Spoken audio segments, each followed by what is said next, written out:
இயேசு கிறிஸ்துவின் இனிய நாமத்தில் யாவருக்கும் என் அன்பின் வாழ்த்துக்கள். கர்த்தர் நித்தமும் உன்னை நடத்தி மகா வறட்சியான காலங்களில் உன் ஆத்மாவை திருப்தியாக்கி எலும்புகளை நிலமுள்ளதாக்குவார். நீ நீர்ப்பாய்ச்சலான தோட்டத்தைப் போலவும் வற்றாத நீரூற்றி போலவும் இருப்பாய். ஏசாயா 58:11. இந்த வாக்குத்தத்த வசனத்தில் கர்த்தர் தெளிவாக காண்பித்த பகுதி கர்த்தர் நித்தமும் நடத்துவார் என்பதாகும். ஏதோ ஒரு காலத்தில் நம்மை நடத்தி நம்மை கைவிடுகிறவர் அல்ல, அல்லது மகிழ்ச்சியான காலங்களிலே நடத்தி துன்பமான காலங்களிலே ஒதுங்குகிற மனிதர்களைப் போல மறக்கிற ஆண்டவரும் அல்ல.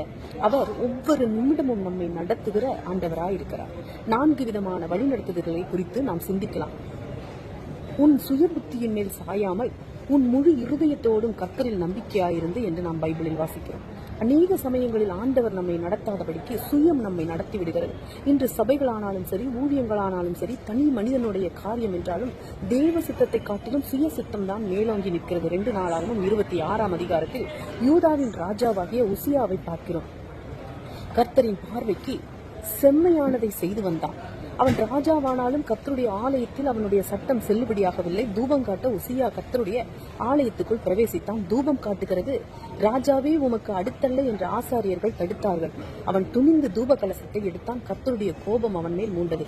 ஆகவே சுயத்தினால் நடக்காதபடிக்கு நாம் எச்சரிக்கையாயிருப்போம். ஒரு சில மனிதர்களை பார்த்தால் அவர்கள் சுயமாகவும் சிந்தித்து நடக்க மாட்டார்கள், தேவ சித்தத்தை அறிந்தும் நடக்க மாட்டார்கள். மனித ஆலோசனைகளால் நடத்தப்பட்டுக் கொண்டிருக்கிறார்கள். மனிதர்களால் நடத்தப்படும் ஆபத்தான ஒன்றுதான். தாவீதுக்கு அகித்தோப்பியல் என்னும் ஒரு நண்பன் இருந்தான். தாவீதுக்கு அகித்தோப்பியல் சொல்லும் ஆலோசனை தேவனுடைய வாக்கை போல இருந்தது. 2 சாமுவேல் 16:23. ஆனால் அதே அகித்தோப்பியல் ஒரு நாள் தாவீதுக்கு விரோதமாக எழும்பினான். அப்பொழுது தாவீது, கர்த்தாவே, அகித்தோப்பியலின் ஆலோசனையை பைத்தியமாக்கி விடுவீராக என்று ஜெபித்தான். அகித்தோப்பியலின் ஆலோசனை மனிதர்களின் ஆலோசனையாகவே இருந்தது. அப்போஸ்தலர் 5:34-38 கமாலியலின் அறிக்கையை பார்க்கிறோம். இந்த யோசனையும் இந்த கிரியும் மனுஷரால் உண்டாயிருந்ததானால் ஒழிந்து போம், தேவனால் உண்டாயிருந்ததானால் அதை ஒழித்துவிட உங்களால் கூடாது.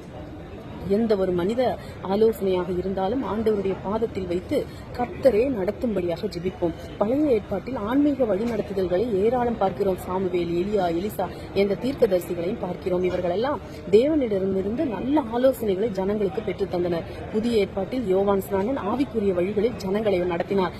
ஏரோது யோவான் ஸ்நானனின் ஆலோசனைகளை எல்லாம் கேட்டாலும் அவனது பாவத்தை குறித்து எச்சரித்த போது அதை கேளாமல் போனான். இவ்வாறு பழைய ஏற்பாட்டிலும் புதிய ஏற்பாட்டிலும் ஏராளமான நல்ல ஆவிக்குரிய வழிநடத்துதல்களை நாம் பார்க்கிறோம். அதே வேளையில் ஜனங்களை தவறான வழியில் வழிநடத்தினவர்களும் உண்டு.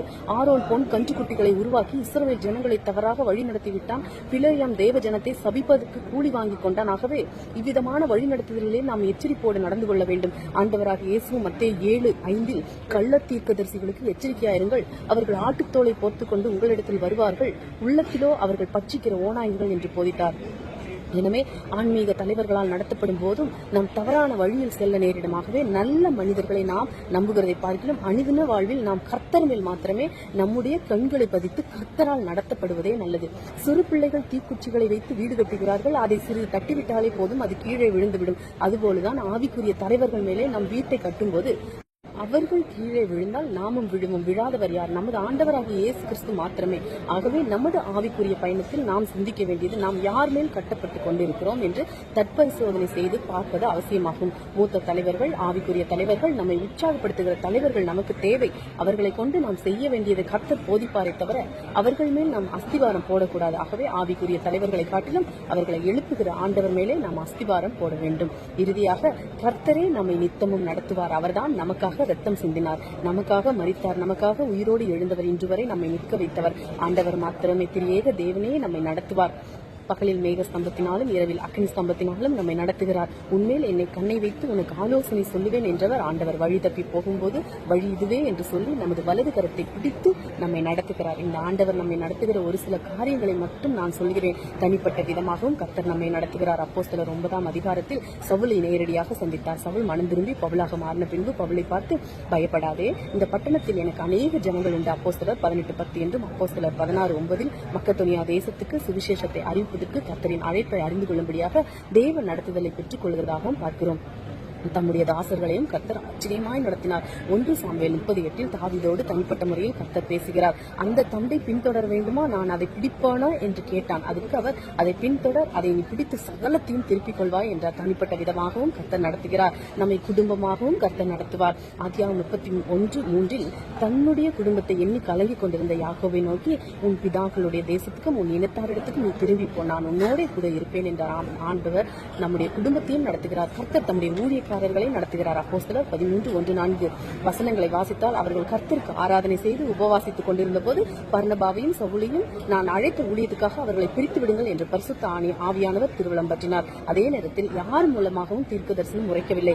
ஆவியானவரே திருவுளம் பற்றினார். பவுலையும் பர்னபாவையும் அழைக்கப் போகும் ஊழியத்துக்கள் அழைத்த ஊழியத்துக்காக பிரித்து விடுங்கள் என்று. அதற்கு கீழ்ப்படிந்து சபையாரும் உபவாசித்து ஜெபம் பண்ணி அவர்கள் மேல் கைகளை வைத்து அனுப்பினார்கள். வசனம் சொல்லுகிறது, ஆவியானவராலே அனுப்பப்பட்டவர்கள் என்று பவுலும் பர்னபாவும் அழைப்பை உறுதிப்படுத்திக் கொண்டு தேவ சித்தத்துக்கு கீழ்ப்படிந்து புறப்பட்டு சென்றார்கள். அப்படியானால் ஆண்டவர் தனிப்பட்ட விதமாகவும் பேசி நடத்துகிறார். இவ்வாறு தேவன் குடும்பத்தையும் சபையும் தனிப்பட்ட விதத்தில் நடத்துகிறார். இவ்வாறு தேவனால் நாம் நடத்தப்படும் போது அடையும் ஆசீர்வாதங்களை பாருங்கள். மகா வறட்சியான காலமாக இருந்தாலும் அவர் நம் ஆத்துமாவை திருப்தியாக்குவார். நம் எலும்புகளை நினமுள்ளதாக்குவார். நம்மை நீர்ப்பாய்ச்சலான தோட்டத்தைப் போலவும் வற்றாத நீரூற்றைப் போலவும் மாற்றுகிறார். நிச்சயமாக தேவன் உங்களையும் இவ்வாண்டில் நிச்சயமாக நடத்துவார். ஆமேன். அல்லேலூயா. தேவன் தாமே இந்த வார்த்தைகளின் மூலமாக உங்களை ஆசீர்வதிப்பாராக.